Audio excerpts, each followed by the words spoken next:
ನಾಗರಿಕರು ಕೂಡ ಈ ಘಟನೆಯನ್ನು ಖಂಡಿಸ್ತಕ್ಕಂಥದ್ದು ತನ್ನ ಜವಾಬ್ದಾರಿ.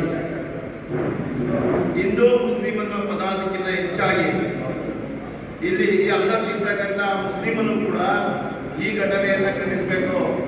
ಕಾರಣ ಏನಪ್ಪ ಅಂದರೆ, ಇವತ್ತು ವಿಶ್ವ ಜಾಗತಿಕ ಮಟ್ಟದಲ್ಲಿ ಭಾರತ ದೇಶ ಬಹಳ ಮುಂಚೂಣಿಯಲ್ಲಿರ್ತಕ್ಕಂಥದ್ದನ್ನು ಸಹಿಸಲಾರದಂಥ ಭಿಕಾರಿ ಬಿಗ್ಗರ್ ಪಾಕಿಸ್ತಾನ ಇವತ್ತು ನಮ್ಮ ಮೇಲೆ ಬೇರೆ ಬೇರೆ ರೀತಿಯ ಅಟ್ಯಾಕ್ಗಳನ್ನ ಮಾಡ್ತಾ ಇದೆ ಅಂದರೆ ಅದಕ್ಕೆ ಸಪೋರ್ಟ್ ಕೊಡ್ತಕ್ಕಂಥ ಇಲ್ಲಿ ಹುಟ್ಟಿ ಬೆಳೆದಿರ್ತಕ್ಕಂಥ ಈ ಭಿಕಾರಿ ಪಾಕಿಸ್ತಾನದ ಏಜೆಂಟ್ಗಳಾಗಿ ಮಾತಾಡ್ತಕ್ಕಂಥ ಯಾವುದೇ ಒಬ್ಬ ರಾಜಕಾರಣಿ ಆಗ್ಬೋದು, ಬೇರೊಬ್ಬ ಜಾತಿ ಜನಾಂಗ ಧರ್ಮದ ಲೀಡರ್ಗಳಾಗ್ಬೋದು, ಅವನ್ನ ಪಾಕಿಸ್ತಾನದ ಏಜೆಂಟ್ ಅಂತಲೇ ಕರಿಬೇಕು ನಾವು. ಯಾಕೆಂದ್ರೆ ವಿಶ್ವ ಮಟ್ಟದಲ್ಲಿ ಜಾಗತಿಕ ಮಟ್ಟದಲ್ಲಿ ಭಾರತ ಬಹಳ ಮುಂಚೂಣಿಯಲ್ಲಿದೆ. ಇಂಥ ಸಂದರ್ಭದಲ್ಲಿ ಏನೋ ಭಾರತವನ್ನು ನಾವು ಹಿಂದಿಗೆ ಕೊಡ್ತೀವಿ, ಹಾಗೆ ಮಾಡ್ತೀವಿ, ಹೀಗೆ ಮಾಡ್ತೀವಿ, ಭಾರತಕ್ಕೆ ಕೆಟ್ಟ ಹೆಸರನ್ನ ತರ್ಬೋದು ಅನ್ನೋ ಒಂದು ಉದ್ದೇಶ ಇಟ್ಕೊಂಡು ಇವತ್ತು ಪಾಕಿಸ್ತಾನ ಭದ್ರಮ್ಮನವರು ಹೇಳಿದಂಗೆ ಅವರೇ ಉಗ್ರಗಾಮಿಗಳ ಒಂದು ಫ್ಯಾಕ್ಟ್ರಿ ಉಗ್ರಗಾಮಿಗಳನ್ನ ತಯಾರಿಸ್ತಕ್ಕಂಥ ಒಂದು ಫ್ಯಾಕ್ಟ್ರಿಯನ್ನು ಇಟ್ಕೊಂಡು ನಮ್ಮ ಮೇಲೆ ಅಟ್ಯಾಕನ್ನು ಮಾಡ್ತಕ್ಕಂಥ ಕೆಲಸವನ್ನು ಮಾಡಿದ್ರೆ ಇದನ್ನು ಪ್ರತಿಯೊಬ್ಬರು ಕೂಡ ಖಂಡಿಸಬೇಕು. ಆ ಖಂಡಿಸೋದನ್ನ ಬಿಟ್ಟು ನಮ್ಮಲ್ಲೇ ಇರ್ತಕ್ಕಂಥವ್ರು ಹೇಗಾಗಿದೆ, ಹಾಗಾಗಿದೆ, ಹೀಗಾಗಿದೆ ಅಂತೇಳಿ ಉತ್ಪ್ರೇಕ್ಷೆಯಿಂದ ಮಾತಾಡ್ತಕ್ಕಂಥದ್ದು, ಪಾಕಿಸ್ತಾನದ ಪರವಾಗಿ ಮಾತಾಡ್ತಕ್ಕಂಥದ್ದು, ಅವನು ಮಂತ್ರಿ ಆಗಿರಲಿ, ಮುಖ್ಯಮಂತ್ರಿ ಆಗಿರಲಿ, ಅನಾಲಯಕು ನಮ್ಮ ದೇಶದೊಳಗಡೆ ಇರಲಿಕ್ಕೆ ಅಂತೇಳಿ ನಾನು ಈ ಸಂದರ್ಭದಲ್ಲಿ ಹೇಳಿಕೊಳ್ತೀನಿ.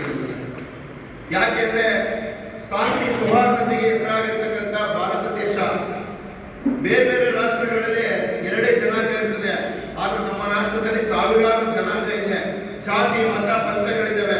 ಇದನ್ನೆಲ್ಲ ಒಗ್ಗೂಡಿಸ್ಕೊಂಡು ಬಹಳ ಶಾಂತಿ ಸೌಹಾರ್ದತೆಯಿಂದ ಕಾಪಾಡ್ಕೊಂಡು ಹೋಗ್ತಾ ಇಲ್ಲ ಇವತ್ತು ನಮ್ಮ ದೇಶದಲ್ಲಿ. ನಮ್ಮ ನೆಲೆಗಟ್ಟು ಮತ್ತೆ ಮಾನವೀಯ ಮೌಲ್ಯಕ್ಕೆ ಬೆಲೆ ಕೊಡ್ತಕ್ಕಂಥ ದೇಶ ಅಂತ ಏನಾರ ಪ್ರಪಂಚದಲ್ಲಿದ್ರೆ ಅದು ಭಾರತ ದೇಶ. ಇಂಥ ದೇಶದೊಳಗಡೆ ಉಗ್ರಗಾಮಿಗಳಿಗೆ ಪ್ರವೇಶ ಇಲ್ಲ, ಉಗ್ರವಾದವನ್ನು ಮಾಡ್ತಕ್ಕಂಥವ್ರಿಗೆ, ಉಗ್ರಗಾಮಿಗಳಿಗೆ ಸಪೋರ್ಟ್ ಕೊಡ್ತಕ್ಕಂಥವ್ರಿಗೆ ಯಾರಿಗೂ ಕೂಡ ನಾವು ಪ್ರವೇಶವನ್ನು ಕೊಡಬಾರದು. ಇದನ್ನ ಖಂಡಿಸಬೇಕು. ನಿಜವಾಗ್ಲೂ ಭಾರತೀಯನೇ ಆಗಿದ್ರೆ ಮುಸ್ಲಿಮ್ಸ್ ಜನಾಂಗದವರು ಇವತ್ತೇನು ಬಹುತೇಕ ಖಂಡಿಸ್ತಿದ್ದಾರೆ, ಎಲ್ಲರೂ ಕೂಡ ಖಂಡಿಸಬೇಕು. ಕೇವಲ ನೀವು ಮುಸ್ಲಿಂ ಸಂಘರ್ಷಕ್ಕೆ ಪಾಕಿಸ್ತಾನ ಅಂತ ಅಲ್ಲ, ನಾವು ಭಾರತೀಯರು ಅಂತ ತಿಳ್ಕೊಂಡಿದ್ದೀವಿ.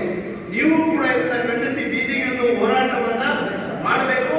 ನೀವೇ ಈ ರೂಪುರೇಷವನ್ನ ಮಾಡಬೇಕಂತ ಹೇಳಿ ನಾನು ಅವರದ್ದು ಕೂಡ ಮನವಿ ಮಾಡ್ತಾ, ಏನೋ ನಾವೆಲ್ಲರೂ ಕೂಡ ಹಿರಿಯ ಮುಖಂಡರೆಲ್ಲ ಸೇರಿ ಈ ದಿನಾಂಕವನ್ನು ನಿಗದಿ ಮಾಡ್ತಾ ಇದ್ರ, ಅದಕ್ಕೆ ಮುಸ್ಲಿಂ ಬಾಂಧವರು ಕೂಡ ಭಾಗವಹಿಸಬೇಕು. ಯಾಕೆಂದ್ರೆ ನೀವು ಭಾರತೀಯರು, ಭಾರತದ ಪರವಾಗಿದ್ರೆ, ಪಾಕಿಸ್ತಾನದ ವಿರುದ್ಧವಾಗಿದ್ರೆ ನೀವೆಲ್ಲರೂ ಕೂಡ ಭಾಗವಹಿಸಿ ಇದನ್ನ ಖಂಡಿಸಬೇಕು. ಇದು ಪ್ರತಿಯೊಬ್ಬ ಭಾರತ ದೇಶದ ನಾಗರಿಕನ ಒಂದು ಜವಾಬ್ದಾರಿ ಅಂತ ಹೇಳಿ ನಾನು ಈ ಸಂದರ್ಭದಲ್ಲಿ ಹೇಳ್ತಾ, ಏನೋ ಹಿಂದೂ ಸಮಾಜ ಹಾಗೆ ನಿರ್ದೇಶನವನ್ನು ಹೇಳ್ತಾ ಇದ್ದಾರೆ. ಅಲ್ಲಿ ಶೂಟ್ ಮಾಡುವಂತ ಸಂದರ್ಭದಲ್ಲಿ ನೀನು ಗೌಡನ, ಲಿಂಗಾಯತನ, ಬೆಸ್ಟ್ರ, ಕುರುಬ್ರ ಅಂತ ಕೇಳಿ ಶೂಟ್ ಮಾಡಲಿಲ್ಲ, ಹಿಂದೂ ಹೆಸರಿಟ್ಕೊಂಡು ಮಾತ್ರ ಶೂಟ್ ಮಾಡೋದು ಅಂತ. ಅದನ್ನ ಅರ್ಥ ಮಾಡ್ಕೊಂಡ್ರೆ ಸಾಕು. ಜಾತಿ ಮತ ಪಂಥಗಳನ್ನ ಬಿಟ್ಟು ನಾವೆಲ್ಲರೂ ಕೂಡ ಹಿಂದೂ ಅನ್ನೋದನ್ನ ಒಂದು ಮನಸ್ಥಿತಿಯಲ್ಲಿ ಇಟ್ಕೊಂಡು ಎಲ್ಲ ಹಿಂದೂಗಳು ಕೂಡ ಒಂದಾಗಬೇಕಾದ್ದು. ಕೆಲವು ರಾಜಕಾರಣಿಗಳು ಅವರ ದೇವರಿಗೋಸ್ಕರ ಜಾತಿಗಳನ್ನ ತಂದಿಟ್ಟು ಹಿಂದೂ ಸಮಾಜವನ್ನ ಪಡಿತಕ್ಕಂಥ ಕೆಲಸ ಮಾಡ್ತಾರೆ. ಅದಕ್ಕೆ ಯಾರೂ ಕೂಡ ಕಿವಿ ಕೊಡದರೆ ನಾವೆಲ್ಲರೂ ಕೂಡ ಒಂದೇ ಹಿಂದೂ ಅನ್ನೋದನ್ನ ನಾವೆಲ್ಲ ಮಂದಟ್ಟು ಮಾಡ್ಕೋಬೇಕಾದಂತ ಪರಿಸ್ಥಿತಿ.